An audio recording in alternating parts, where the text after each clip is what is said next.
નમસ્કાર મિત્રો, વિડીયોમાં તમારું સ્વાગત છે। જી હા મિત્રો, અત્યારે હાલ મોટા અને મહત્વના સમાચાર સામે આવી રહ્યા છે। તો મિત્રો, સમાચારમાં વાત કરીએ તો માત્ર 5 દિવસના પોતાના જ માસૂમ બાળકને વેચવા બદલ પોલીસે માતા પિતાની ધરપકડ કરી છે।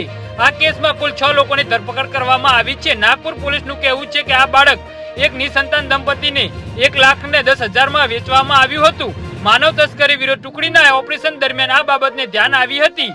જી હા મિત્રો, પોલીસનું કહેવું છે કે માતા પિતા અને ખરીદનાર દંપતી સિવાય અન્ય 2 લોકોને પણ બાળક વેચવામાં બદલ ધરપકડ કરવામાં આવી છે।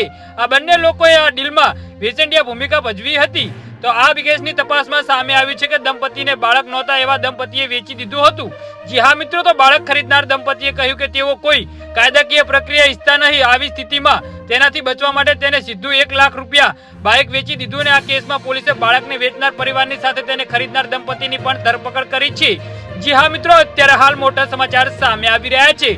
ધરપકડ કરાયેલા આરોપીઓની ઓળખાણ સુનિલ ઉર્ફે દયારામ ગગેન્દ્ર અને તેની પત્ની શ્વેતા તરીકે થઈ છે। બંનેને એક બાળક હતું જે વેચી દેવામાં આવ્યું હતું। આ સિવાય ખરીદનાર કપલના નામ પૂર્ણિમા શિલકે અને પતિ ધરમદાસ શિલકે, બંને પરિવાર થાણે જિલ્લા બદલાપુરના રહેવાસી છે। જી હા મિત્રો, અત્યારે હાલ મોટા સમાચાર સામે આવી રહ્યા છે। તો મિત્રો, આના વિશે તમારું શું કહેવું છે તો નીચે અમારી કોમેન્ટ બોક્સમાં જરૂરથી જણાવજો અને અમારી YouTube ચેનલને સબસ્ક્રાઇબ કરવાનું ભૂલતા નહીં। વિડીયો પૂરો જોવા બદલ તમારો આભાર।